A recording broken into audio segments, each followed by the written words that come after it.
here and take the series overall 3-1. So, of course, Sync, both teams, in a sense, I mean, both teams have dominating victories here in this series so far. Obviously, Willowkeeper kicking it off with their game, and yes, in case you missed it, you need to watch the VOD, even though I'm going to kind of spoil it right here for you. It's still worth the watch. Lord South Forest, Midas, Soulstealer, level 1 Kongor equals victory, apparently, for Willowkeeper. So, great game there. Sync, on the other hand, though, the next game, and like I was kind of talking about, you know, maybe some revenge kind of coming out there. Like, you know what, you guys had your fun. We're now going to take care of business here. And that's exactly what happened. Despite a rampage, suicide rampage. So. Yeah, don't watch game 2, just game 1. No, Yeah, joking. No, but that's obviously we're in the draft now, and actually kind of a little bit of a switch up from Fusen actually. Engineer, I mean, we talked about actually how Root of Z was kind of famous of the Engineer play when he initially came onto the scene, but we haven't seen Engineer in a long time, it feels like, from Tree. Yeah, that's a good point. He's definitely, as far as Riftwalker goes, that's definitely his exciting hero that he's known for. But most certainly, he's very good on this hero Engineer. He's gotten a lot of respect from these top tier players as a result of it. But I agree with you, Engineer just in general, not necessarily a hero we see a lot nowadays. Granted, he's still on the list of supports as far as options go, just not usually priority. You know, you got your Glacius, your Tortures, your Empaths, and of course Rhapsody up there. So. But they are going to try the Engineer. I'm guessing that's going to be a secondary support in the hands of Root of Z. But Kraken, Magmus, Parasite, the pickups overall for Sync so far. Rhapsody, Gauntlet, Engineer on the Hellborn side. Now, I see that Parasite pickup, and I kind of wonder, are we going to maybe see a Tundra possibility here from Sync? Again, they are known to run that combination. Yeah, I'm pretty sure Zinc were like the initial team to start really running the Parasite Tundra combination. When they had Probask, I mean, a great Tundra player. They used to run the Parasite Tundra combination, and it did a lot of work. I mean, I saw them taking games off SG just from the strategy. If it's going to see it here, it's going to be played by Kaiser most likely in the middle lane. So either Mickey or Flynn's might be playing like a suicide hero from that respect, and it's definitely a possibility, but we'll have to see. Yeah. All right, here the band's moving along. In fact, pretty slowly. Dark Lady the first band, but Sync put in some, or Willowkeeper even put in some thought into this one. Warbeast going to be the response so far.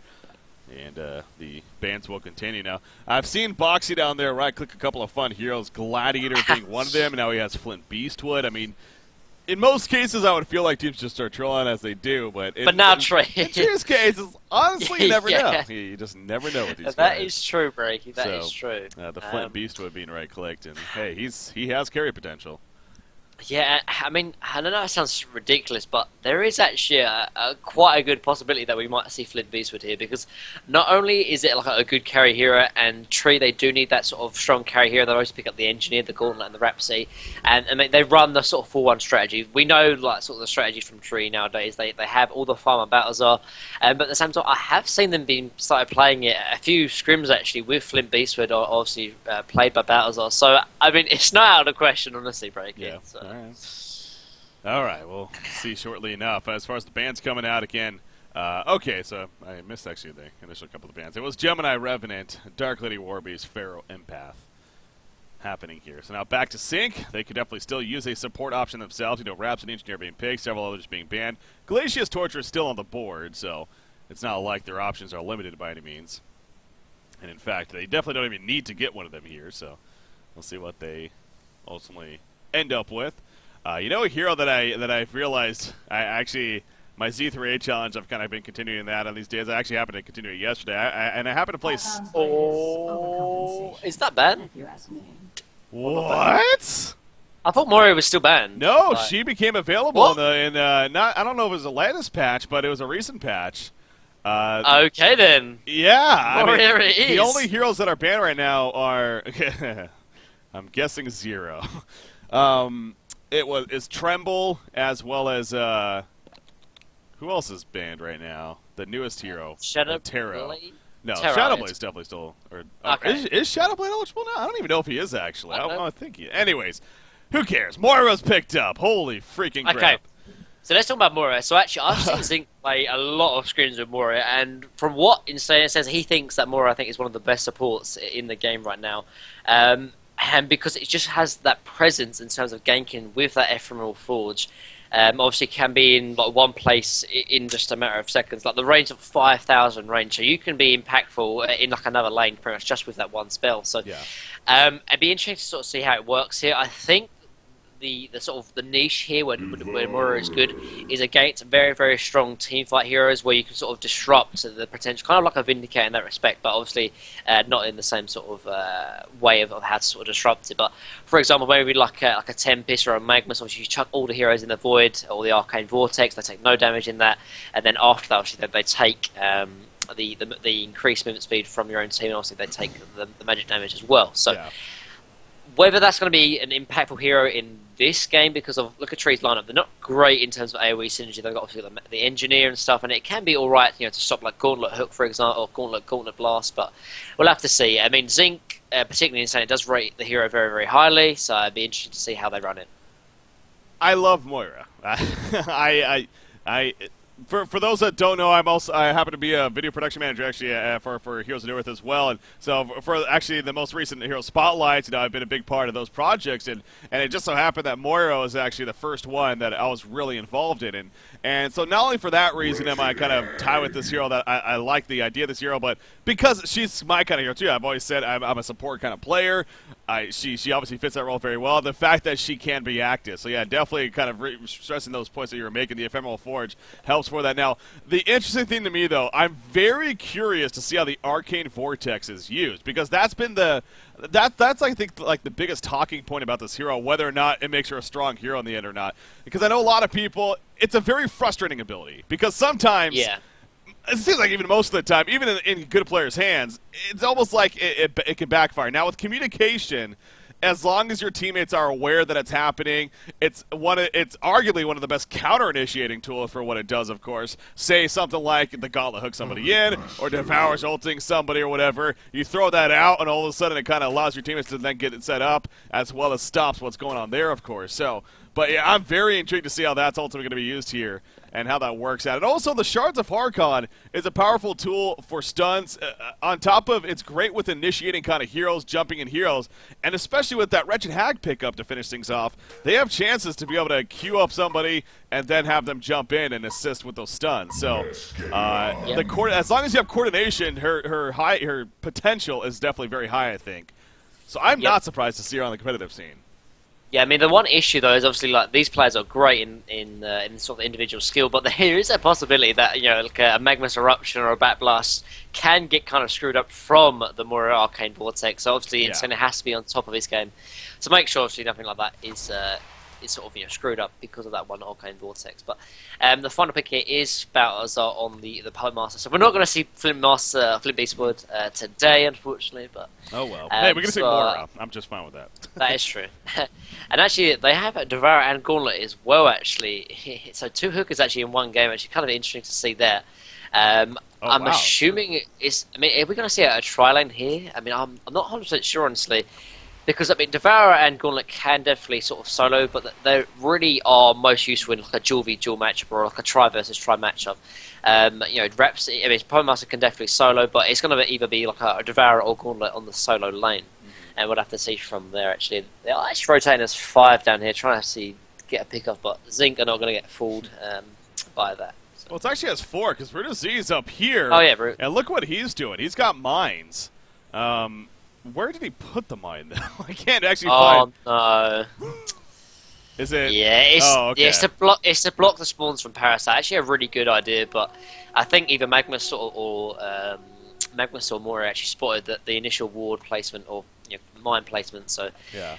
At least Parasite will have this hard camp to the left. Obviously, the one on the right will still be blocked. But they just want to make sure. He's going to try to block it again. Look at Magnus, so he knows. I mean, they know that this is exactly what he's trying for. Is he actually going to get it? He should. He will. Yeah. But yeah, so at least Parasite is going to have an impact here in his own jungle, and it makes sense because obviously they I mean, they wasted a lot of money on these wards to sort of block out the Parasite jungle, and now for them to still have an impact, or to have Parasite still have an impact, actually, is kind of a big deal. This hard camp on the right is going to be blocked, but it's really the left one that's going to be impactful here for Parasite. So expect a lot of pressure maybe onto the top lane on Puppet Master, or even on the Devourer in the middle lane. Yeah. And at the same time, like, Engineer has actually placed mines, so he's not going to have any kind of laning impact actually in the middle lane, or he's going to try and jungle, but Moira is already on the rotation, going to try and harass Engineer as much as possible. So kind of a risky strategy actually to pick mines up at level 1, because I mean, what is he going to do till level 2? Honestly, he's going to have nothing or no kind of lane presence at all. So. That's you see he's already kind of rotating, figuring out where to go. I don't even know if he knows. He's going to go back to the well right here and get some regen, but kind of an awkward start in that sense. And actually, top lane, they're diving big time. There comes the Skeleton King net. Moira's here as well. She applies the Shards of Archon. The stuns come out as well as the damage, and look at Puppet Master. Now look at him. He's dead, obviously. Bloodlust kill coming out. Zlapped, actually, taking credit for the kill right there on Parasite. So, I mean, the fact that they can just dive the tower like that's got to be so frustrating for Puppet Master. Yeah, I mean, and even if Engineer was there, like, he wouldn't have done anything here, and he has mines. Like, if he had Keg, then maybe that gank wasn't going to happen. But obviously they have no lane presence from Engineers, so they can make that gank time and time again. And one thing to note actually is that normally we don't actually see too much of early ganks at this level, level 1, level 2, but they are more prevalent nowadays. Actually, Engineer, there's some engagement here in the Hellborn jungle. Rhapsody also here. They're figuring out who they maybe wanted to go for in the end. Engineer is going to be fine, but yeah, Rhapsody has made the adjustment to kind of be that babysit at the meantime for Puppet Master. Engineer kind of going with the flank here. He has the mine. He's going to place another mine here, yeah, so he's going to try to attempt to block it. I wonder if Parasite maybe even saw that. I think he did. Yeah, look at where he's going. He knows exactly what was up. He's going to auto-attack. He's going to go take away the mine. Maybe? Oh, no, he's going back in because Engineer's coming back in. Moira with the Ephemeral Forge looking to cut him off, forces Engineer to go the other way.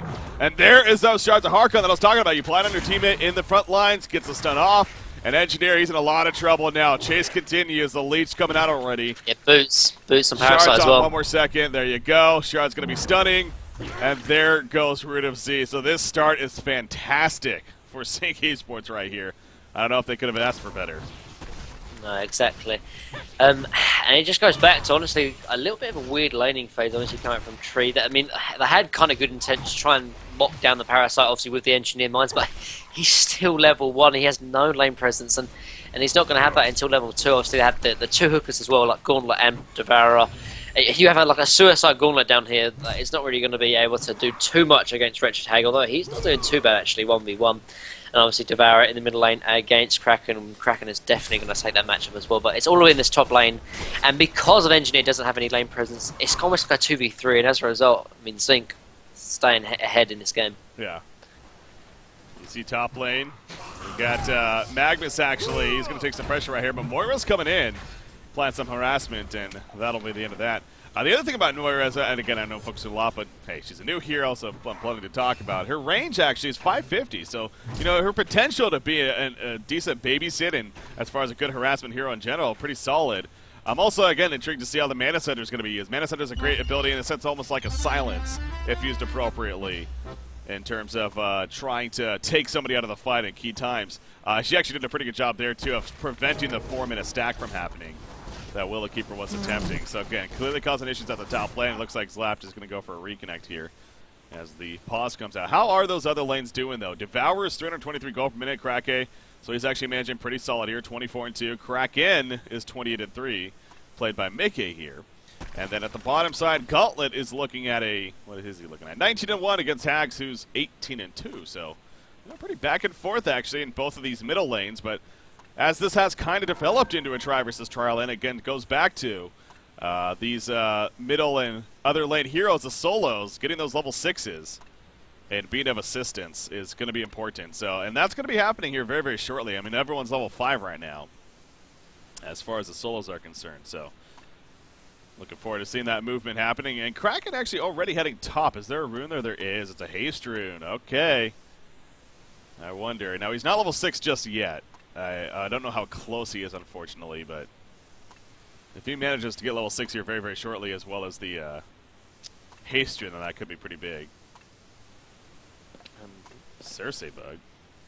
Oh, Moira, but not sure what he means by that, honestly. I have no idea either, honestly.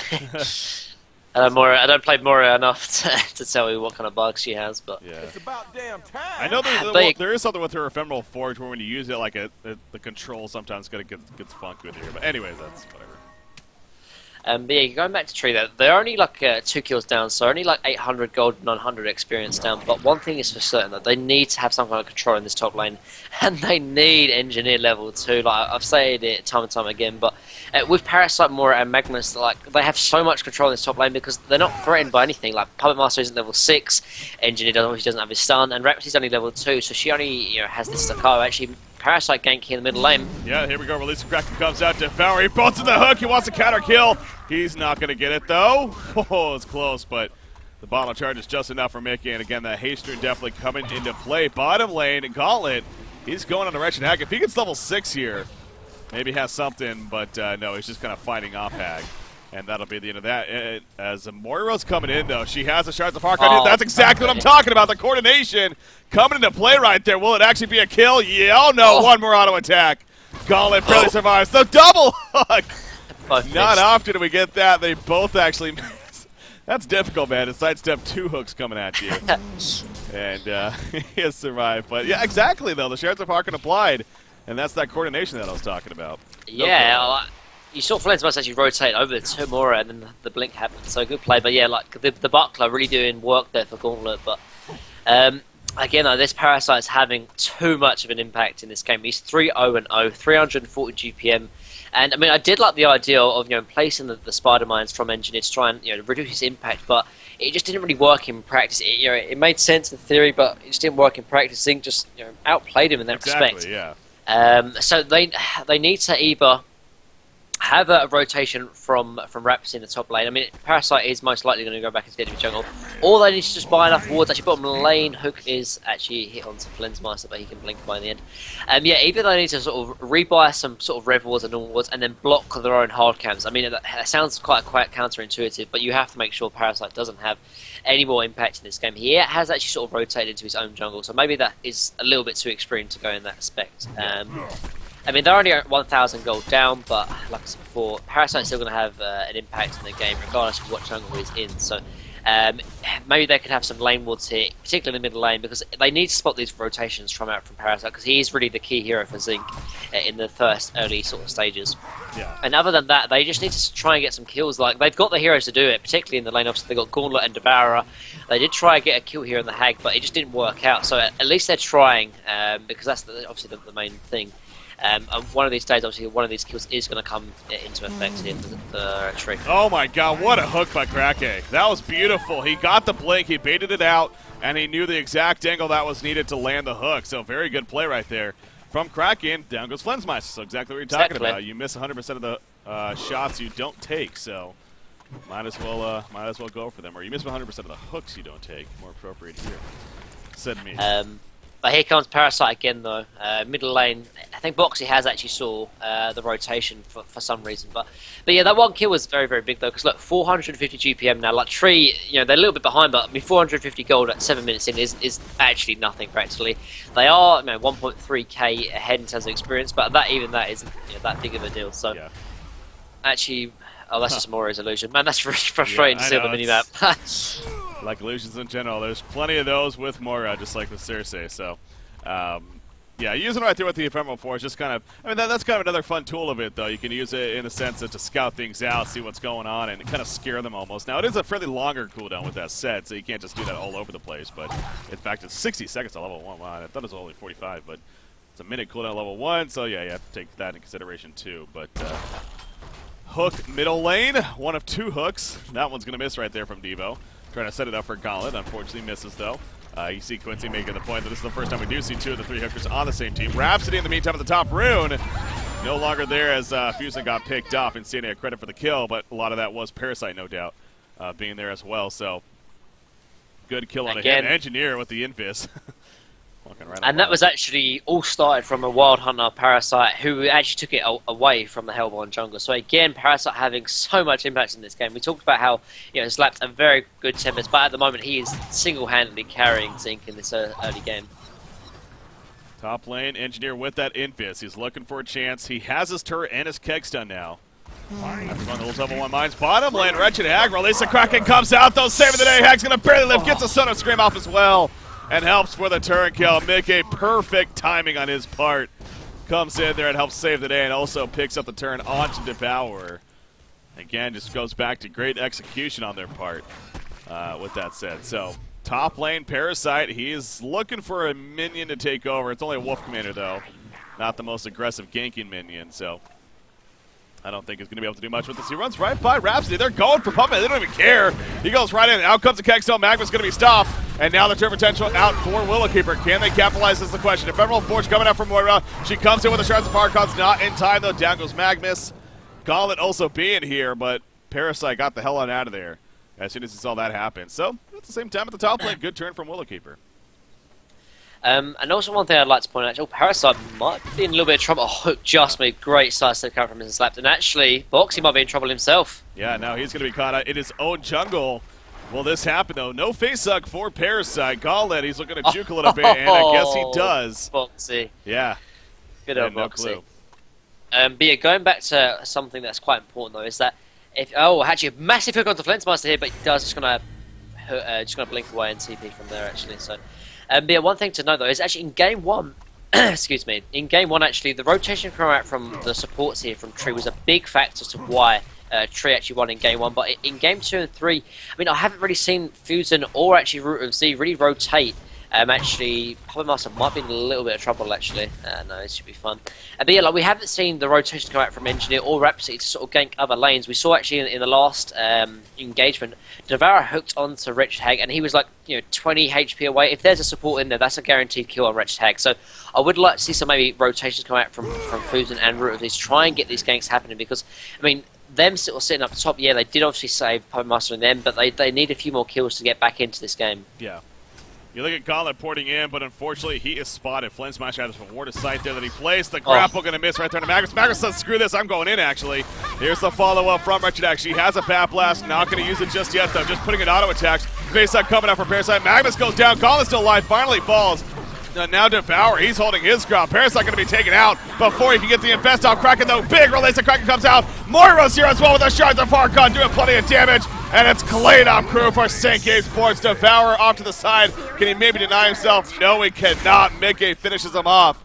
And before you know it, it's a genocide for Sync. I thought for sure Willowkeeper had a chance to turn that, but as soon as Kraken got there, it was a no-go. Yeah, and like this, the reason why actually Zinc rotated so quickly is because obviously they got the portal key on Kraken for the mobility, but also the ephemeral forge from Moira played a big impact as well. But the stun coming from Shards of Harkon was a big factor in that team fight as well.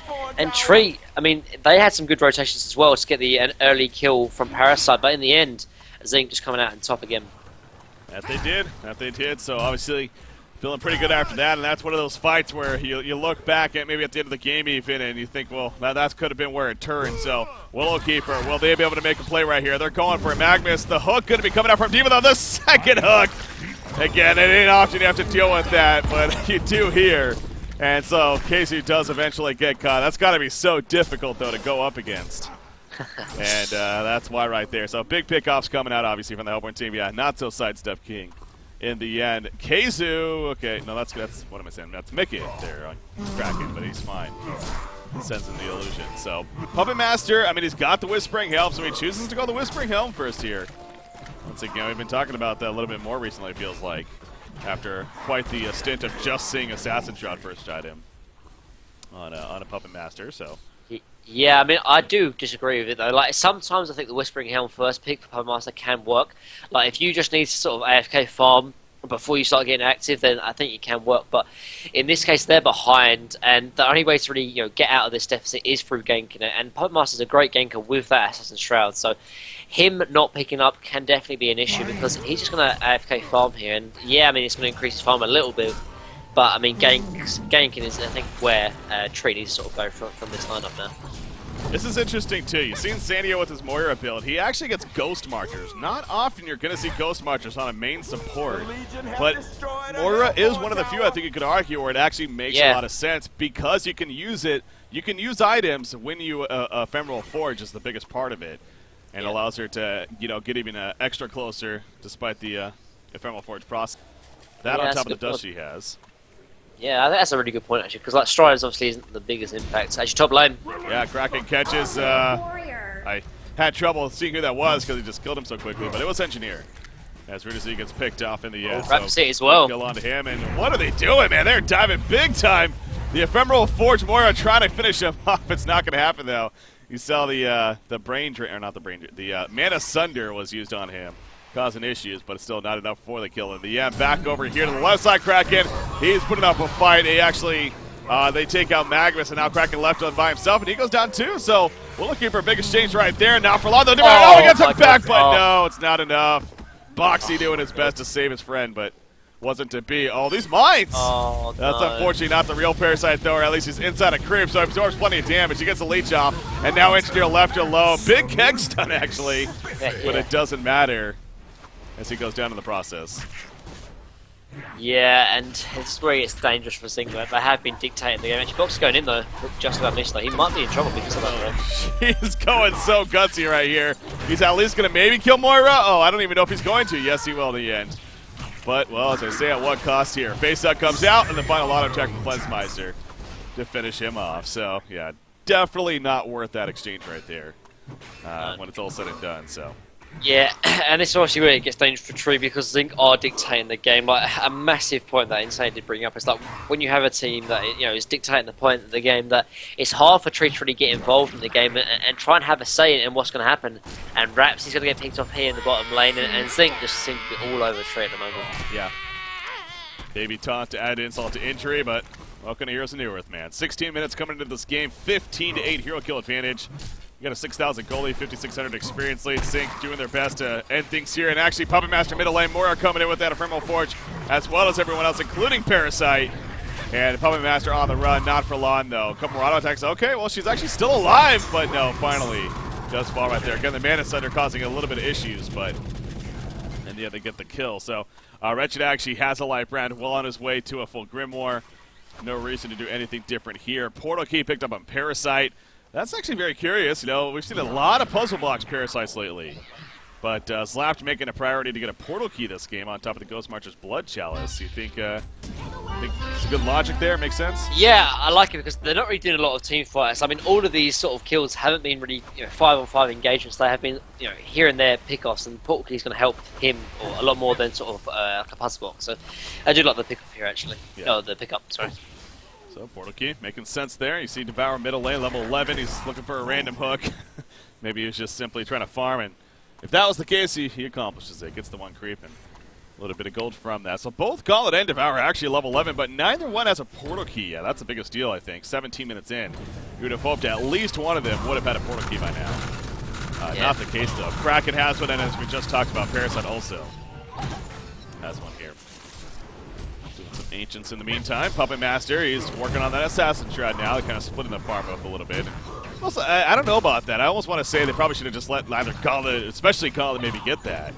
I'd agree actually, because the portal key is going to be the key item here. If Tree are going to make a comeback, they need to get these games going off.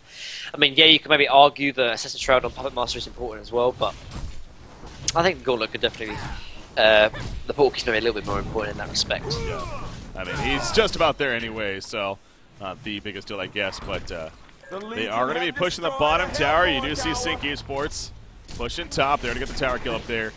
Casey's Kraken undefeated at 6-0. Mickey is 13-3 though on Kraken. The East Planet here, of course. So Energy Field comes out. Moira walking into a death trap right here. She will go down.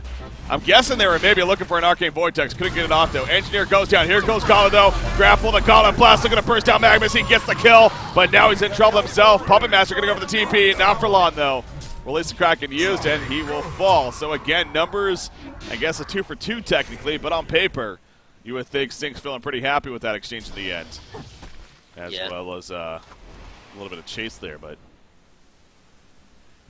Wretched Hack falls back. And the team fight potential here for Zinc is still showing as well. Kraken obviously got his portal key.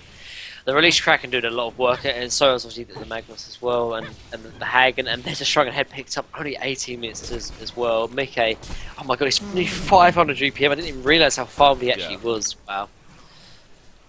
Yeah, Yeah, he's doing just fine here with that shrunken pickup, so big part, and he's been very active with it. It's not like just been a lot of static farm by any means. 6-1 and 5 reflects that, and we've definitely seen plenty of it. So Grimoire is also going to be finished here. In fact, there you go on Wretched Hag. Okay, I believe I just saw Portkey, yes, both on Gauntlet and Devourer now. So this is the time, if any, where Willowkeeper can at least start settling things down. And this is their chance. I mean, this is what they're going to have, and they're not going to get many better opportunities than now to try to make some plays right here. So we'll see in these next couple of minutes and how many hooks or kills they're going to manage to get. And this might be a free one right here. No. Okay. I actually thought it was illusion. Like, I was like, oh, it's just illusion. What you talking about? And that's like, but it's the real one. That was definitely real. In fact, he goes right in with the Ephemeral Forge scouts him, and that'll be that. Yeah, I mean, again, as a spectator, we're laughing at that because he probably had a free kill. But at the same time, for all he knows, the whole team's coming in, and he just wants to be safe right there. So, I mean, he does have a ward here, though, in the bottom lane. So, I don't know. Maybe it could be Arsenal. Maybe he thought it was an illusion. That could have been too. So. Who knows?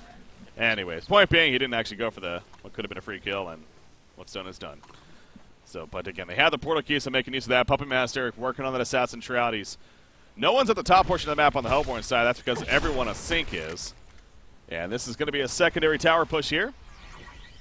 You see Wretched Hag actually in the front line. She's got a double damage rune. That'll be some good assistance. Wow. What's that? That Parasite, the 310 GPM. Parasite. Usually is good things. Parasite, speaking of him, going in the middle lane. Not going to be the biggest initiation, though. They did pick off Devourer in the meantime. And now here comes Moira to kind of cut them off with that Ephemeral Forge. Dust comes out. Can Moira actually get close enough?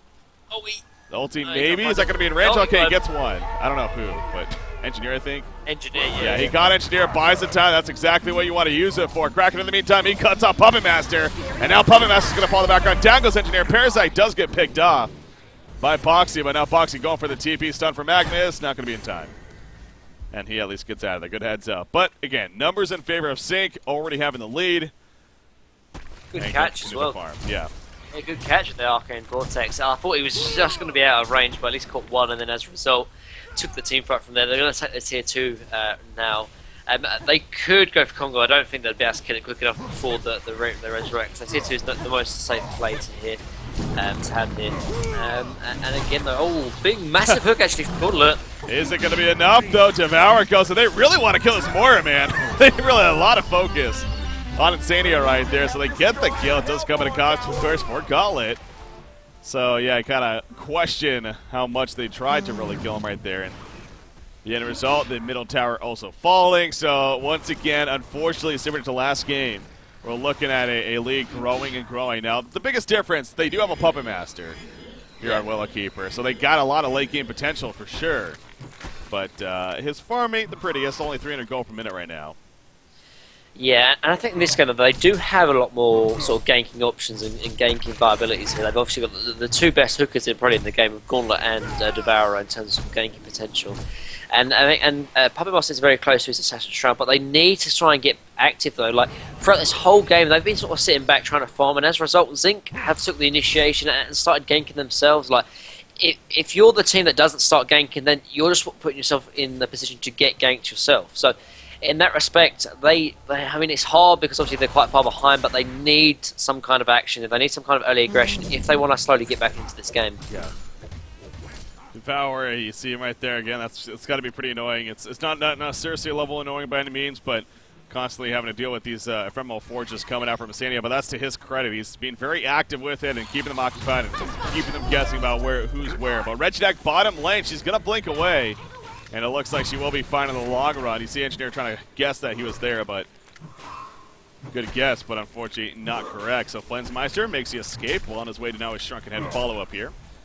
Sync, again, just across the board. Everything really just seems like going in their favor. In fact, Parasite, he finds Devour right here. How much is he going to follow up? He throws out the leech. There's the face-hug. Torrent comes out as well. They want to try to kill this Devour. Look at Kraken. He hasn't released the Kraken, but he's just going to Portal Key and charge it back.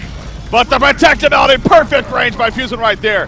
It will save Devour initially, but in the long run, he still falls, and Rhapsody does go down. So what looked pretty at the beginning ended up being not so pretty in the long run. Oh, Kraken just missed a charge right there. on Engineer. Man, that hook as well. So close. But yeah, Pomasa is farming in the bottom lane, but he has to get back. They're gonna lose racks if he doesn't pull back.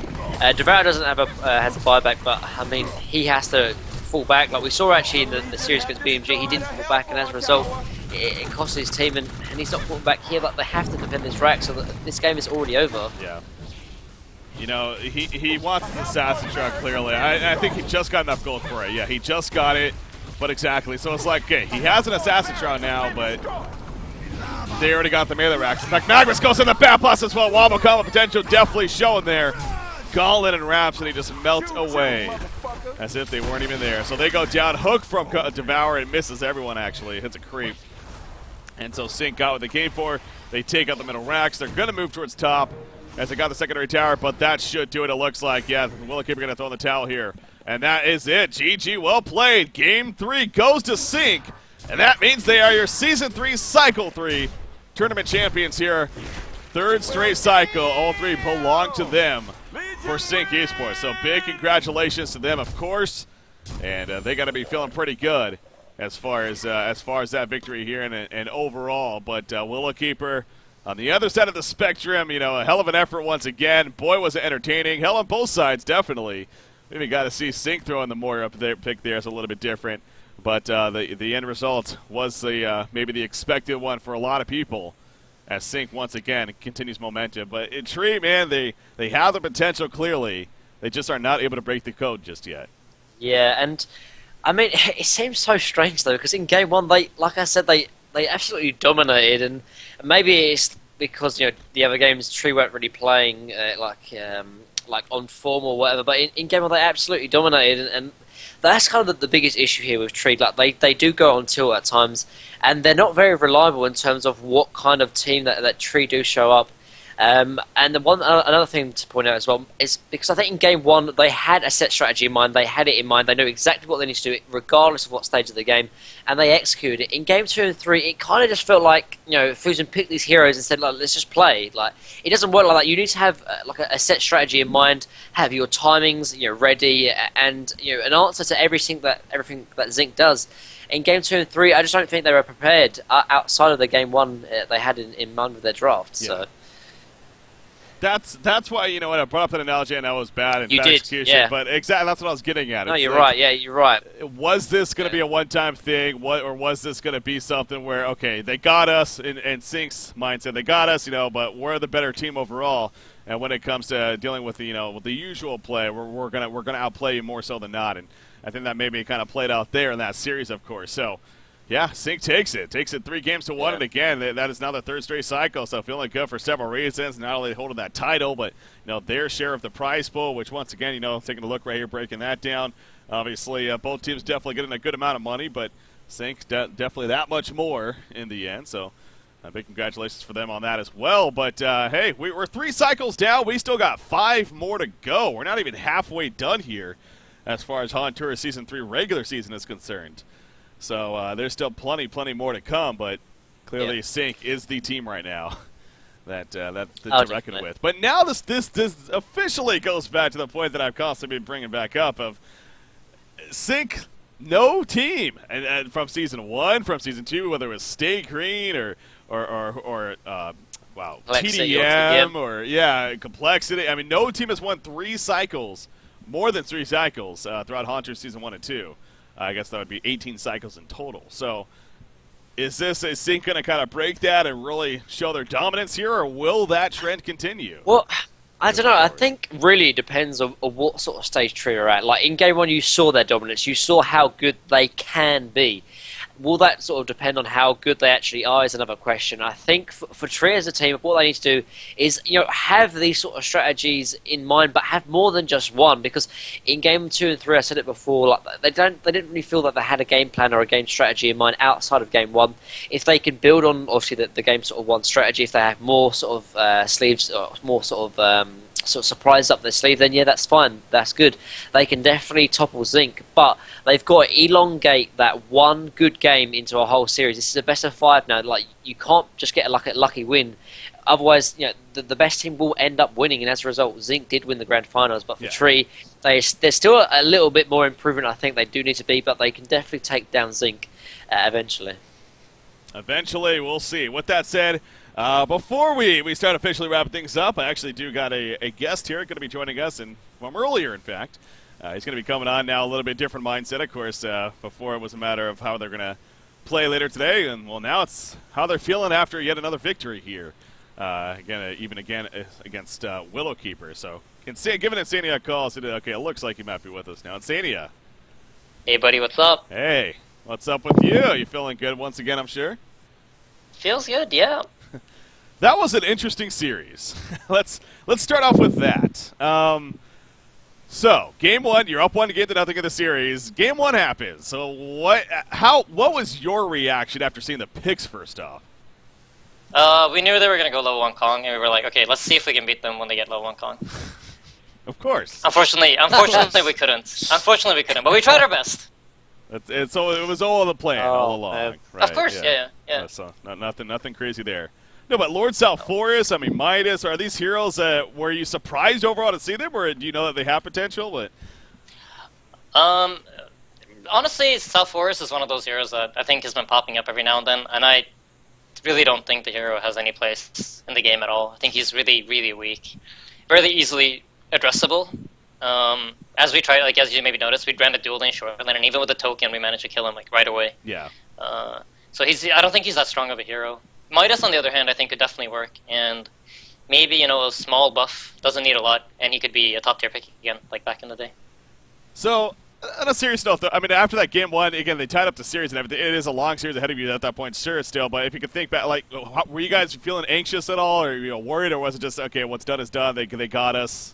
Not a big deal. Not at all. I think one of the reasons our team is really stable right now in terms of the atmosphere in our Skype call is almost always amazing, no matter what. Even if we're losing, we're having a lot of fun with it. No, not really. We didn't feel phased at all by it. Yeah. And then that final game right there, you're up 2-1. You get to play some Moira action. Another one of these kind of heroes you do a lot of talk about these kind of heroes, but we never have been able to see it. Now we got to see the Moira. How happy were you that you got to play her? I mean, I don't know if this counted. I wanted to play her and actually get to show off how strong this hero really is. Well, no. I mean, the game was so short. You guys didn't get to see Moira's true potential. That's fair. I don't think I got to use the ultimate at all. There's no flame against Tree. It was just you did, yeah. barely. You got a catch. Yeah, you caught engineer. Yeah. Well, there's so much more you can do with it. This hero, I think, has one of the higher skill caps on support heroes in general, and yeah. It was Ogre support player that told me about it, and I was like, dude, are you serious? I don't think this hero's that good. And he showed me, and he's like, dude, look, it's crazy. And I've learned to get a lot of respect for the hero, and I wish I could show it off more. Hopefully next cycle you guys will get to see more of it. Yeah. But it's a really cool hero, and you said you love to see Riftwalker. I think Moira's a similar hero. She can do so much.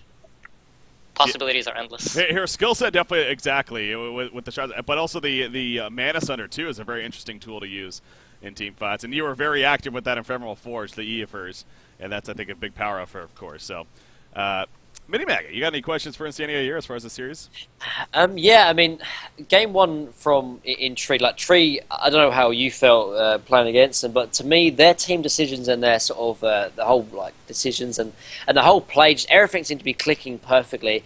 And then game 2 and 3, it just seemed to completely fall apart. I mean, did you feel that when you were playing against them, or what was it like playing against them?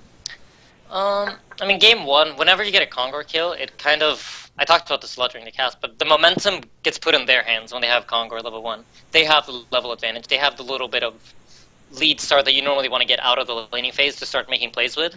And that puts us on the responding end of the game, and of course they're going to be in charge. And when you're in charge, it often looks like the decisions you make are good until you screw up. Yeah.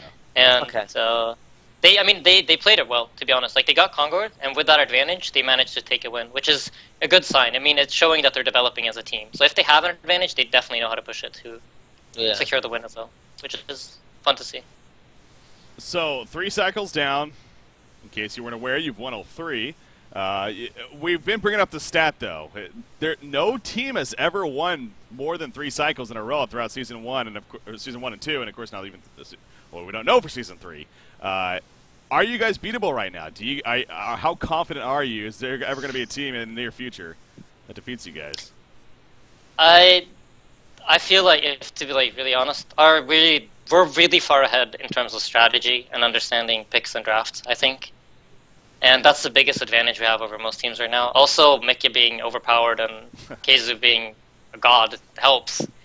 And I also think the biggest difference between our team and other teams right now is probably our jungler. We have a jungle player that plays everything, whereas most teams either have a jungler or a second support player. Huh. So I think Slap gives us a big advantage over most other teams, and that's probably, I don't know, we can do so much with our drafts. We don't need to be too afraid of, is this going to work or not? Because we're all playing a lot of matchmaking. We're all playing a lot of different heroes. We're just trying to stay one step ahead, and we have so much experience. I think that's the biggest thing. Like, we just know to keep ourselves calm. We don't rage at each other. Atmosphere in our Skype call is amazing. You guys heard it in the team interview last week.